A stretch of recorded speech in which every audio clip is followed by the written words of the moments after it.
So everybody close your eyes. And we're going to take 3 deep breaths.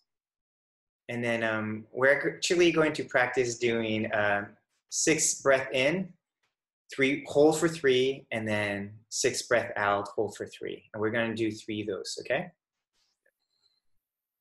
So breathe in. Hold. Out.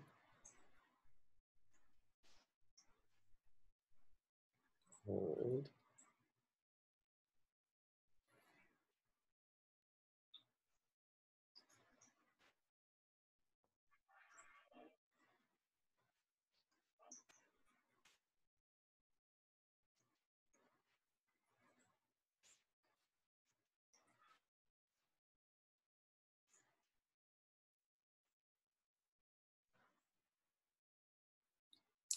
And after those breaths, I just want you to feel your auric field, feel the energy around you. And feel your heart and let it radiate out into that auric field. And sense any energetic blockage. And then just kind of like a comb, just comb it out of your auric field, outside into the ethers. And we want to remind ourselves that when we radiate out, we radiate in all directions. And so at any point, any of those directions can be a little blocked, stagnated, or wounded. And we want to remind ourselves that, we have the potential to bring it back into alignment just simply by combing the auric rays, the energy that radiates out from my heart.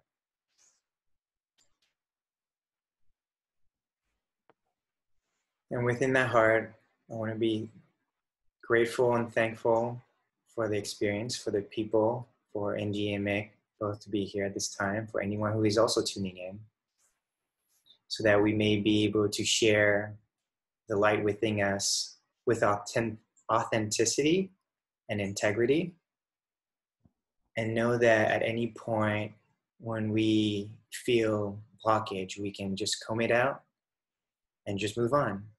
We are always here to be a radiation of pure light, authenticity, and integrity.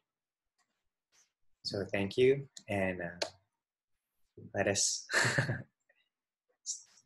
start the conversation. Did you guys feel anything during those breaths? A little bit. Yeah, I felt my auric field expand a little. Yeah, for sure.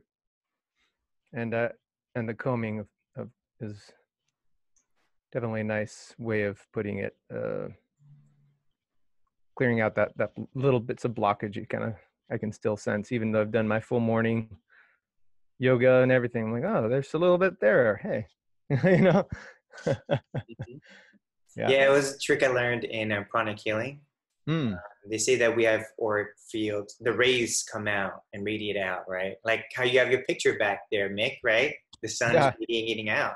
But what happens when there's stagnation, it kind of droops. So yeah, just like hair, right? Hair, when we comb it, it's nice and slick, but then we get tangles as we're walking through the day. So we just gotta comb it out. And when we comb it out, we just keep letting, like, our energy is always going to radiate, but it is us that keep walking it in and holding it. We get afraid or we have trauma, whatever, and we stop radiating our energy out. Yeah, that's true. Yeah. Definitely. Cool. So, how's your week been, you guys? Anything interesting? Well, I was back at the center in Hollywood for the with the homeless or the unhoused group yesterday, and participating, co-facilitating with a meditation. And speaking of that kind of work field, that I'm really impressed with what he's a Jesuit priest is doing there. Just like he really does create a group aura that holds these people amazingly well, and people that are dealing with a lot of anger and trauma. And they have a little sharing session afterwards. I'm just like really impressed with how they are becoming more and more aware. I mean, I've only gone to a couple of sessions, and I just noticed like some differences between one and the next, and they're like increasive awareness of like what's going on in their own mental fields. And I can see it, during the meditation, how they're actually actively struggling with their energy fields. Sometimes there's just like, you can hear it sometimes, or just something you can feel it, like they know that they have that energy, but they're like, kind of dancing, like these polarities are still pushing around, I was so. imagining like bungee cords holding them back somewhere, and they're like moving that, whoa, and it kind of has this bounce back. They're like, whoa. Yeah, exactly. Yeah.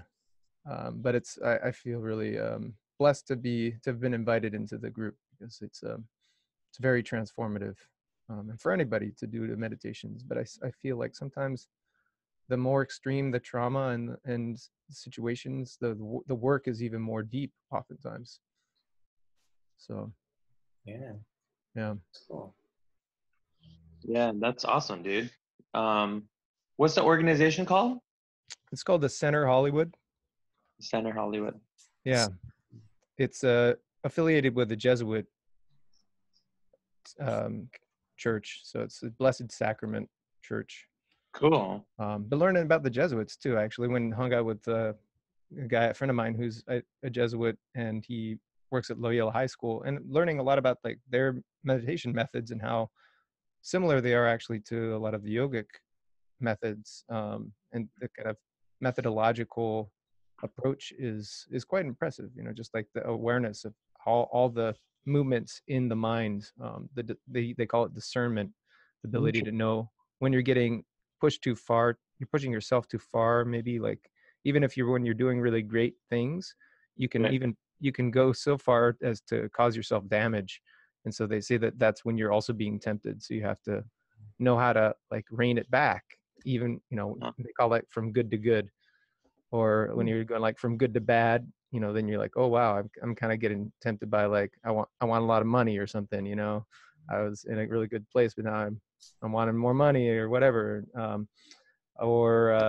Yeah, they have the different stages, just like understanding bad to bad, good to good, good to bad, and they all have like situations where your mind can kind of get trapped. So Helping people make decisions, right, and choices. yeah, that's what it is. It's a method for allowing divinity to help you make the decision, as opposed to your ego making the decisions. So really, it's about clearing, so you can just receive that intuitive. It reminds me when you play any video game, the first time you start, like, here are the tutorials, this is how you clear karma. This is how you make decisions, decision, press A, B, C, what decisions are you going to make? Yeah. And it's like, some people just didn't get the manual when we got the game. They're like, I got this game. I have no instructions. I have no idea what the game's about. No one's telling me what to do. And people get lost, right? Along this labyrinth, people get lost. People just like, you know what? I'll just stay here and do nothing, and hopefully somebody will come and get me out of it. Exactly. Yeah. Jesus, and it's exactly what you were just talking about. Like you can create a whole shell around your aura even, and it's very hard for anything to come in if you don't, like, you have to figure out ways to kind of crack open that shell. All right, get it. Let those rays out so that they can come in. Yeah, exactly. Yeah. It's true, and it's like it's an interesting like play, right, going on inside of us, but also outside of us too. Yeah, exactly. Because it's all, well, that's just a false distinction, right? That we kind of have to make just to survive in the world. But yeah. Well, I hear a lot, it's the inner projection, right? We're just projecting what we're feeling internally. And the only way to deal with it is we have to project it out, and we have to engage with it, because we haven't learned to tune in. So we're so externalized right now. And a lot of meditation is all about just learning how to talk to the subconscious. Right. And that's how I think synchronicities work, you know. The subconscious is telling us hints that we are externalizing already.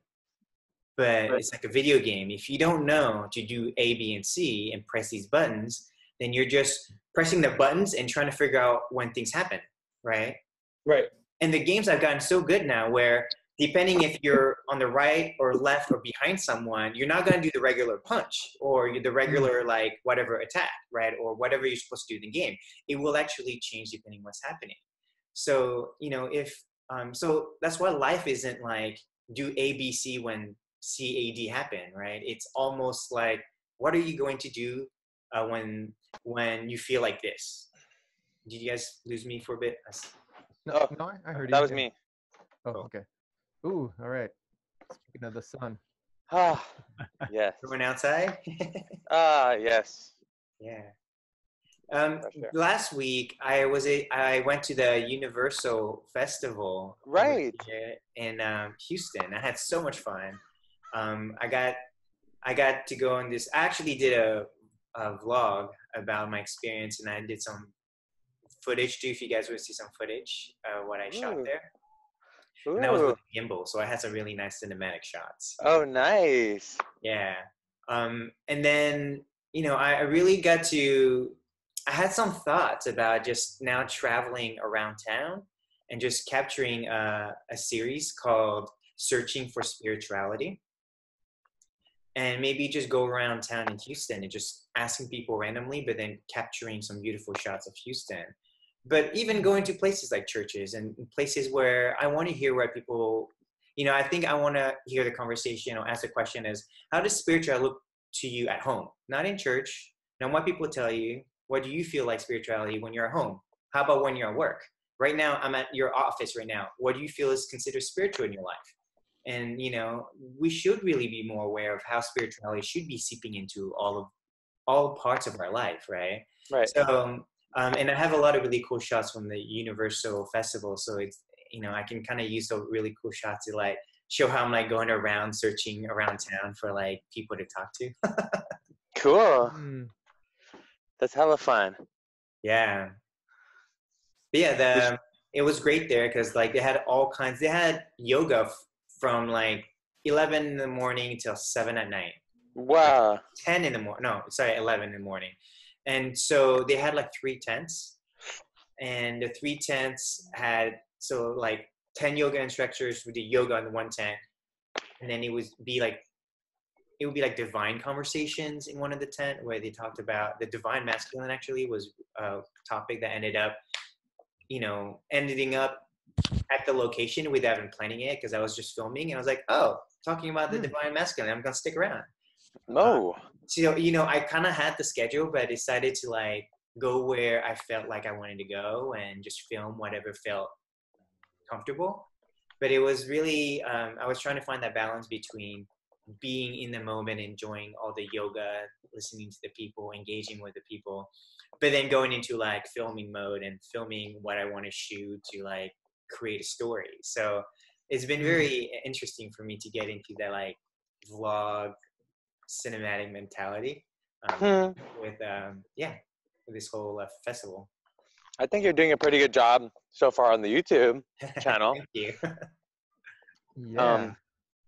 And I think like those kind of events are like cool, like, you know, for us to capture them and for us to even highlight like different teachers and different people who are doing it the right way, you know, or whatever the right way is, but they're doing things in a way that seems like it's with the heart, you know?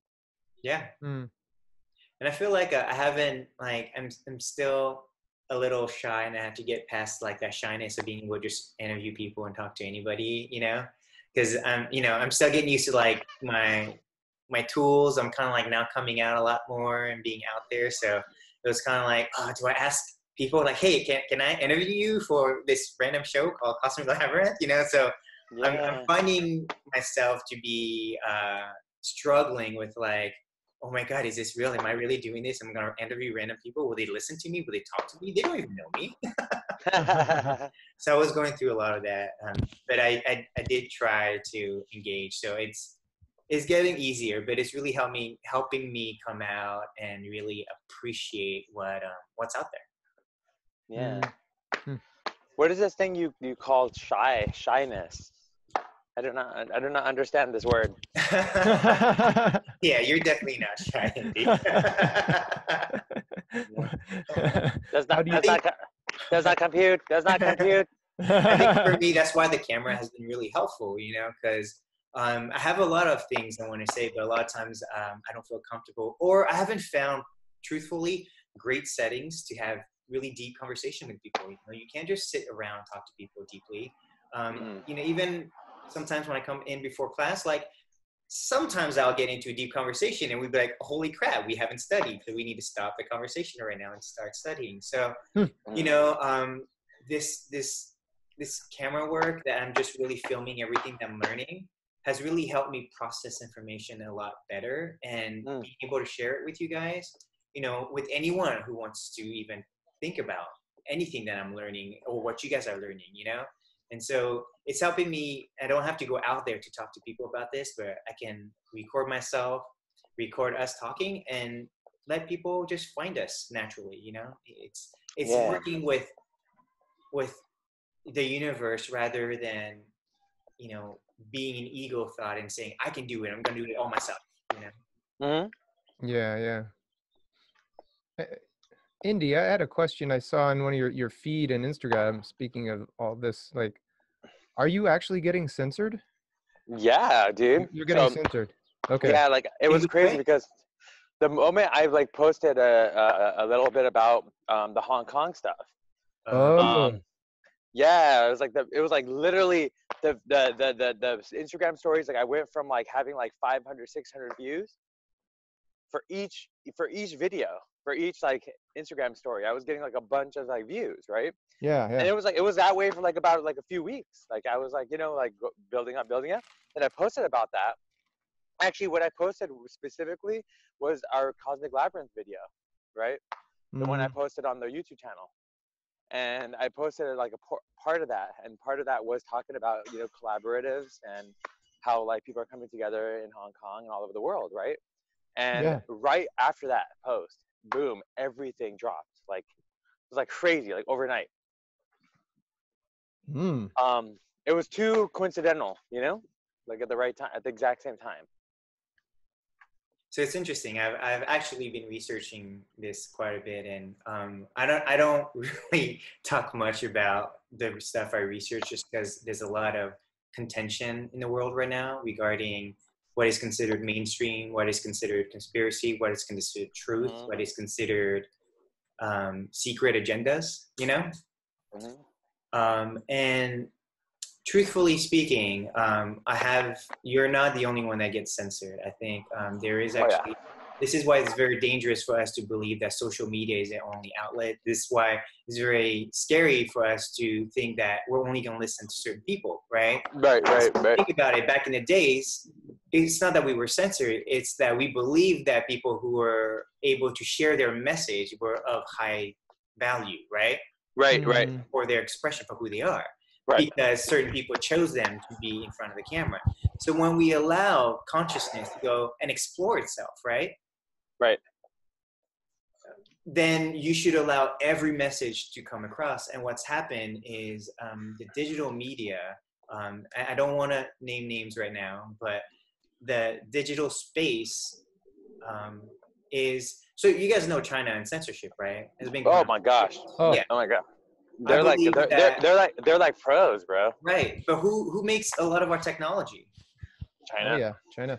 So I think it's very important that we remember that we are also creators here, and we can manufacture everything here. So we have to stop thinking that we're going to outsource things, right? It's the same thing with outsourcing our thoughts, right? You're like, hey, let's outsource my thoughts to what? The news, to celebrities, to Instagram. Right. And so, I think what we're going to have to do is, and that's why this is so important, is, I listen to more of the people who are just like us. I don't listen to celebrities because I don't believe in their message anymore. It's very dangerous because I don't know them. I'd rather listen to people like you guys that I know, Yeah, big time. From your experience, you're like, I didn't know anybody else who got censored, but then if you're getting censored, then I know that it's happening to the everyday person. Yeah, and the further you get away from whatever the source of information is, like the more it's like somebody talking about what somebody else did, you know, the less reliable that information is. You know, like so Yes. it's like, you know, if I'm talking about what Mick like learned, and Mick learned about what, like, you know, Guru you know, Guru Singh said, and the Guru Singh learned it from Yogi Bhajan, and Yogi Bhajan learned it from, like, the further away it is from the actual like source of the information, the more the telephone game, you know. Like Yes. you're not getting the real information then. Well, yeah, and Um, that's why I mean that's why it's really important to I mean those, especially I'd say in a Kundalini class, you should find your own source. I mean, all the Kundalini yoga is meant for you to actually find your own source and then be able to speak from that, you know. Right. And it doesn't always happen, obviously, but ideally you're able to do that, drop straight in and be like, okay, I have a quote from myself to you because I experienced this, not necessarily, you know, three people back, you know. So nice, smelling the yeah. roses. Yes. Yeah. Yes, and that's information too. Like, you notice me smelling the roses. I think Mm-hmm. that's like what we have to encourage people to do is actually like use their senses, like use their ears to hear beautiful things. You know, use their noses to like smell beautiful. I think if people just connected to more beautiful things, I mean, this is my opinion, guys. Like, if people connected to more beautiful things, doesn't matter what your ideology is, you'll just become a better human being. Like, you'll just be like, oh my God, I can enjoy. You know, like, it's not a the fear doesn't have to be ruling my life. You know, anger doesn't have to be ruling my life. I can really just enjoy things in my world. And I think it's perspective, you know. Right. You know, because we also have those emotions, right? But what's the difference between what we're doing with it and what other people are doing with it? Right. And I think it's, you know, you kind of heard of like, which wolf are you going to feed? Yeah, right? I love that Within. one. And I think it's a lot of times, you know, this is what we're learning even in Chinese medicine. You know, in the psychology class, they say 1 out of 3 people are going to decide to choose to possibly change something in their behavior for their health. That's 1 out of 3, and that's a maybe that they'll do it, right? Right. That means that 1 out of 3 people, well, 2 out of 3 people do not even care about their own health. No. You know, and I was wondering, like, is that just education? You know, Wow. is it just education, or is it, again, did I outsource my information to somebody to do it in a marketing ploy and say, I need to brush my teeth with this kind of toothpaste, and I need to do this with my hair and my eyes and my, you know, body, right? Right. And I don't think people are tuning in because it's, you know, and that's where meditation is so important. But I think being able to express what is internal. So the 3 of us have done enough meditation where what we're sharing right now is something that's authentic from within that we're sharing. We need to express. You know, I don't have a script anywhere. I'm not reading from somewhere. You know, this is how I feel. You know, and what I'm seeing is a lot more people are going online and saying what they feel, what they experience. And you know, if all of us, come on, are having these imagination of crazy daydreams that seems to correlate with what's happening in reality, you know, are we all psychotic? Are we all having a psychosis episode? Right? You know, because most of the people in psychology would say that everything that we're experiencing that's out of their norm, the norm that psychologists have said is normal, is considered, right, a place where, let's throw a name on it and say, now you have ADD, right? Yep. I'm very happy. Now you have too happy complex. Yep. Right? So, I think we're running out of time. I don't see a countdown yet. It just, but, yeah. So just wanted to let you know that we'll probably have to close down soon. If we wanted to leave any last remark for this episode. I think it just said that they upgraded you with minutes, actually. Oh, no, I didn't see. I just had a thing that says, you know, something is coming up, but I don't know how many minutes I have left. Oh, okay. Might have like 10 minutes, usually like 40 minutes or something like that. Oh, okay. So we probably have a good 10 minutes. It just said, yeah. Wait, but yeah. I'm sorry. What about I read it wrong. I read it wrong. It says running out of time. We've removed the 40-minute time limit on your group meeting. There you go. wait, so we don't have a 40-minute limit? Okay. The universe wants us to keep talking, guys. They're like, keep going, guys. So in some places, if they're closing the door on you, then we have to open the door somewhere else. What about you, Yeah. Indy? What you been up to? Let's see. Let me wrap myself. Let me get to that back to the present moment, and then let me look back at the past and look at the future. There's a lot going on. I am. We are hosting a really fun plant ceremony retreat this Saturday in Palos Verdes, which is awesome. Several people have signed up. Several people have never done fun guys before. Never hung out with fun guys before, which is exciting to like be able to introduce it to people. In fact, one of the people who are coming is a really quite a famous Twitch person, you know, Twitch. Yeah. And so that's kind of cool, to like, you know, like, I mean, the intention I set forth when we started doing these, we call them heart washing, like brainwashing, but heart washing. And I love it. you know, our intention and how we've developed these retreats is like, you know, first, can we give people the tools, you know, mentally and physically, with using Kundalini, meditation, yoga, and play therapy to like access, or at least to be able to balance themselves, right? So that when they're in a state where the plant is kind of affecting them, can they regulate themselves, right? Number one, giving the people the tools.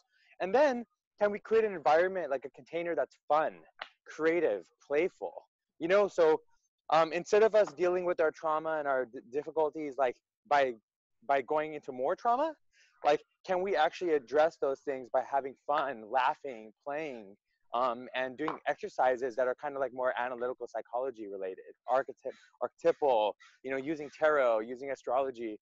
So we create that space. And so like somebody like her, if she comes, like, it's like a dream. Like, okay, here's this person who has so many followers.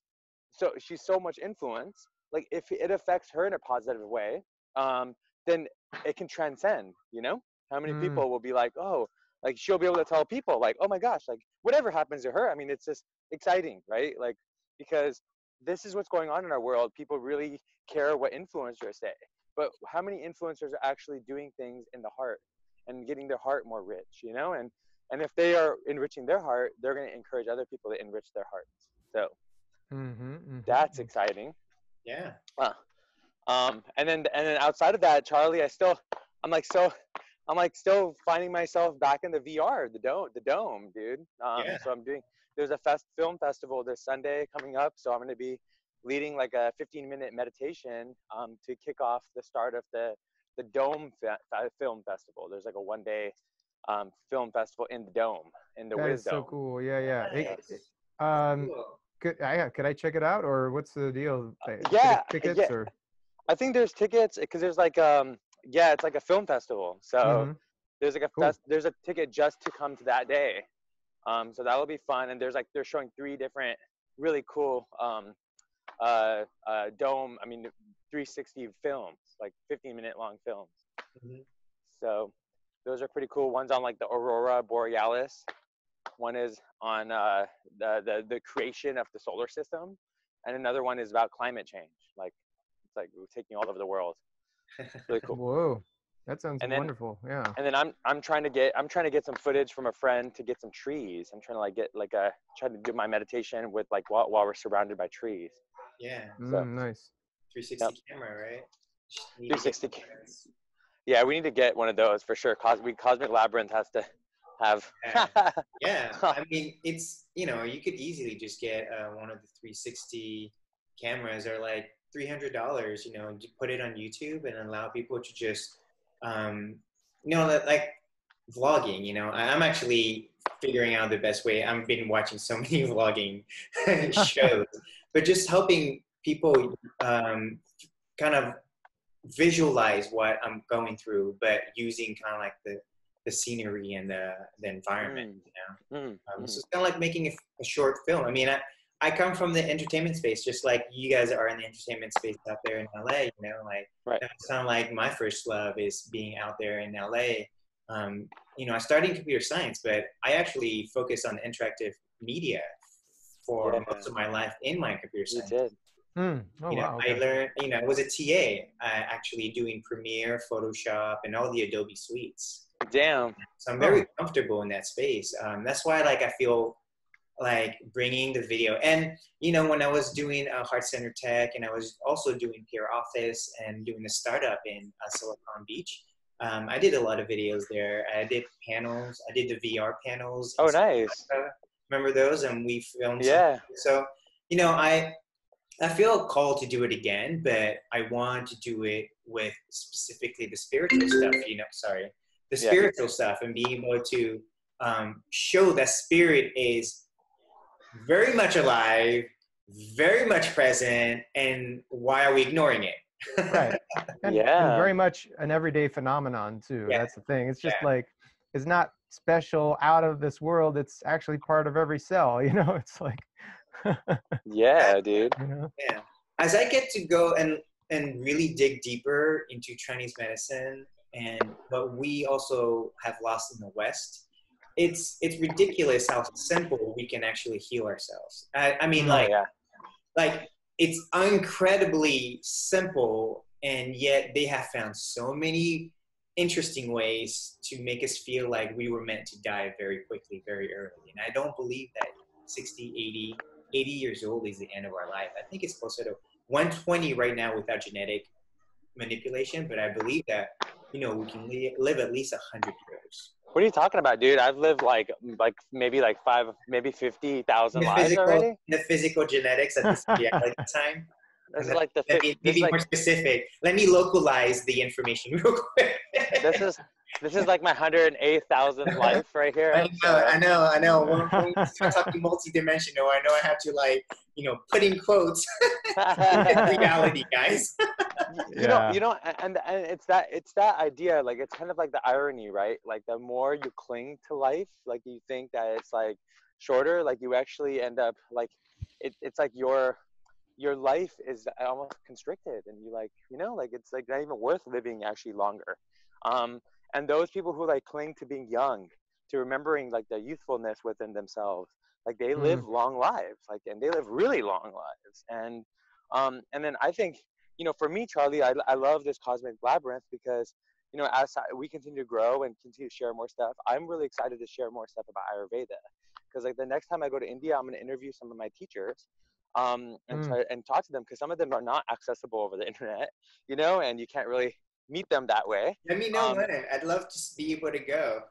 Yeah, hell yeah. There's a few people Let's who have been asking. How Chinese medicine and Ayurveda links up. So they're so related, and exploring these things, like, it's crazy, like how people have used this stuff to live 200, 300 years old. Using these like amazing sciences, right? But you kind of you have to really apply them. So.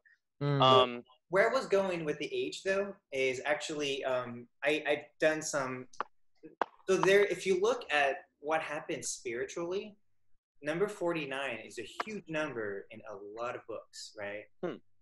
49 is how many? It's like a month and a half in gestation when you have a child, right? When you become a baby, and then 49 days after you die. Right? And Asians believe that for women, it's 7-year cycles and men 8-year cycles. Women at 49, 7 times 7, they go through this menopause, right? Oh, yeah. So what actually I believe happens, and you notice it also in the New Age group, right? And for men, it would be 8 times 8, 56. Right. But then when you die, there's a 49. So there's something interesting where there's actually a transition period for spirit to embody physicality.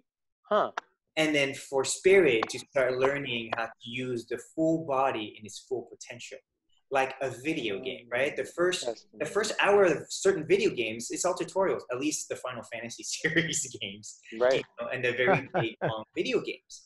So when you think about it, let's look at our time frame: 0 to, let's say, 7 is the first 7 years. They said is very much programmable for any child. That's why it's very dangerous. You have to protect a child, right? 100% for 7 years. Right? Again, 7 years, right? And then they say 13, why teens, right? Teens happen is ego starts to control their choices. Right. But that's still from a physical standpoint. The physical body is making choices. What feels good, what doesn't feel good. Right. They aren't very aware of spirit because they already are spirit. It's when we get older, 21, 25, when we start saying we can choose to ignore spirit. But when we're a child, we are spirit, right? Yeah, Right. yeah. This is why kids get so bored when they go to churches or like meditations. They're like, "Get me out of here," because they're already doing it. Like, why They're in should they be in meditation there? all the time. Yeah, Yeah. exactly. Like, So, and then you look at 21, and we go through our Saturn return, which is 25, 30, but what happens at 49, and that's why you notice a lot of women here in America during the new age is the 49-year-old women through menopause. What happened is I believe that the child rearing days shifts out, the body goes into a different attunement. And the energy they used to use to bleed is used to reharness the energy into their body. In Qi, there's actually a different flow that happens in their body, allowing them to actually use spirit as a main controller of their decisions.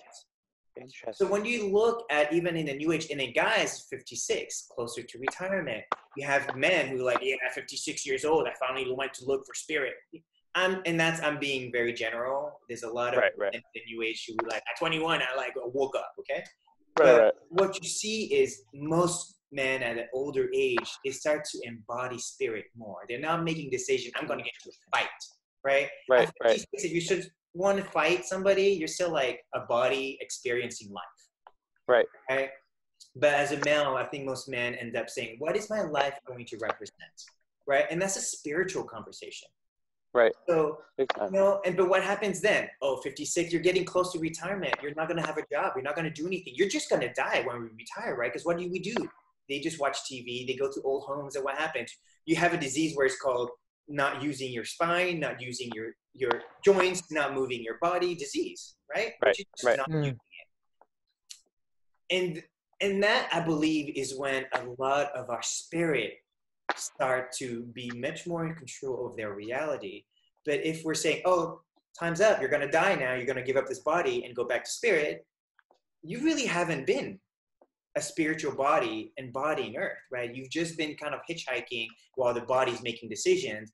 But now at 56 or 49, or as we get older, and I believe that now the younger age is embodying spirit much more younger.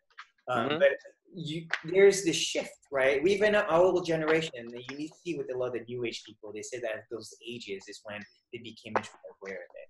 So I feel that our spiritual experience in our physical body was actually shortened, so that spiritually, when you think about it, we become spiritual adults at 56, you die at 65, 70, that's 20 years.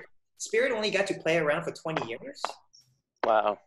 Right. So when you think about those relative numbers, we should be, and we're trying to pack so much spirit inside when we're younger. But, the trick is the Matrix has been trying to tell us to forget spirit for, right? I was atheist. I was agnostic, right? In my middle life too. I went through my own Saturn return. Like, I hate God and everything. And then you suddenly like, oh, wait, God still loves me no matter how much I hate God. It's those realities as we get older start to really harden in our bodies. So that's why I feel like this whole idea of we're going to die at a certain age and we are always manipulated to believe that 65 go retire, Social Security, and then 70 we don't give you any money. I'm like, you don't control my life. You don't control how long I live. Yeah. Right. So that's kind of where I want to really test our beliefs, right? And our structure of who's been teaching us this information. And I thank everybody who's shown us that, you can live past those age. Because, in our Asian culture, a lot of our grandparents who didn't grow up with the American diet, they're 80, 90 years old. I know in India too, right? The Ayurvedic grandparents, you're probably like, Grandma, why are you so much stronger than me? I'm supposed to be stronger than you. Yeah. 80, 90 years old, they're still pushing and doing things, Yeah, and that was my grandfather for sure. Right. I mean, it's the same thing in Italy. Like my grandpa just turned 98, and they have such a pure diet, especially before World War II, it was extremely pure, and even still compared to other countries. Oh yeah. Yeah. And not just the diet, but the lifestyle. There is a lot of spirit in the lifestyle in Italy. At least for the older generations. So what if they were still leaders at that age? I think a lot of our right? But like, imagine if the 90-year-old people were still giving lectures and talking about their experience, you know, and what they experienced spiritually, because you know we're not getting this information. We just, you know. Why don't we take that as our like takeaway? Like, what if our homework this week is homework? I hit that word. What if our play this week, home play, is creating a video, talking about what it means to age well to us. Like, what does that mean? Aging well. You know, and then like that, we could go into whatever we want to, like based on what we're learning, you know, what we've experienced, what our grandfathers, you know, like we could share, you know, our vulnerabilities as well, because I saw my dad pass away, so that's interesting to see that, you know, part of aging well is dying well. So that'd be cool. So I think that'd be cool. Home play for the week. All right, nice. Yeah, home play. That's a good one. Cool. Yeah, actually that's funny you say that, because since the moving I haven't been working out my regular workouts, either Tai Chi, Qigong, or yoga. You know, and then I used to go to yoga class and I stopped, so I do my own self yoga, watch yoga on Gaia. And because I've been moving a lot, I've been going from 0 to 60 like within seconds, right? Rather than, I'm not doing yoga right before I go move. Right. So 2 days ago, I like tweaked my lower back, you know, and that's kind of like where, I'm not saying that I'm feeling age. I'm feeling the wisdom that my body's been taking for granted when I was youthful, right? And now, you know, that's why I like Chinese, like, health and medicine at our age is going to mean more versus when I was 19, when I got out of school. You know, I really did care about health at the time, but I was like not going to spend all my time thinking about it, because I wanted to be a kid, experience life, go do crazy things, you know, drink when it's not supposed to, you know. But you know, those were the choices that we make as a kid, and now it's like I'm being very mindful of what I put in, what I do to my body, because I know that like I won't be able to enjoy life as much if I'm walking around with a broken back at like 39, you know. Like, what? Yeah, and we also made a lot of choices, like I was just talking to Deanna the other day, like we made choices, but like as a teenager I didn't have much guidance. Like my health class was crap, you know, like me and PE stuff was crap, you know. So I mean, I think with a little bit of even like a little bit of guidance, if you're a teenager or preteen, you might not take it. You're gonna still be a teen, you know. But like teens are smart. Like they'll like be like, I wonder what's up with that. And if the person delivering that message is living it, they're gonna be like, wow, that person seems awesome and fun and cool. Like, it might be worth trying. You know, like these exercises. Anyways, I'm just throwing that in there. You know, working with teens myself, you too, Mick. You know, like they absorb everything, even if they act like they're too cool for it, they do absorb it. We're just planting seeds. Just planting seeds. Yeah, to kids under, I noticed kids under 21, I've dealt with it recently too. It's like, you're just planting seeds. One day, a couple weeks from now, they'd be like, oh, I totally got it. You're just like, oh, you were listening, okay? It's pretty cool. Some of my old teenagers now are like my good friends, because they're like older and they're 20s, but it's like dope, because like now they're like, oh my God, thank you for teaching us that stuff, you know, like, and it just goes to show, right? Like that if we just have to keep planting these seeds too with the youngins. They don't have much of it, you know? So exactly. It's our duty to improve that duty. Yeah, I kind of like that image of, you know, that we're sharing our learnings. It's kind of like sharing heirloom seeds that we're finding, you know, and like just put them out there and like, heirloom, right, keep those heirlooms going, you know? Yeah. I love that, dude. Yeah. It's beautiful. Well, guys, I have to run. I have a call at 10:30. I love you guys. Love you too. Love you. Great catching up. And then let's post the videos. I'm going to post these up too, so that it doesn't use up our computer, and people will understand how the three of us talk online too. Yeah. I'll upload those videos probably tomorrow, because I've got a busy day today. But okay. Yeah. Same here. You guys have a great one. Talk to you soon. Have a good day. Be well. May the force be with you. Yeah. Peace. Peace, peace.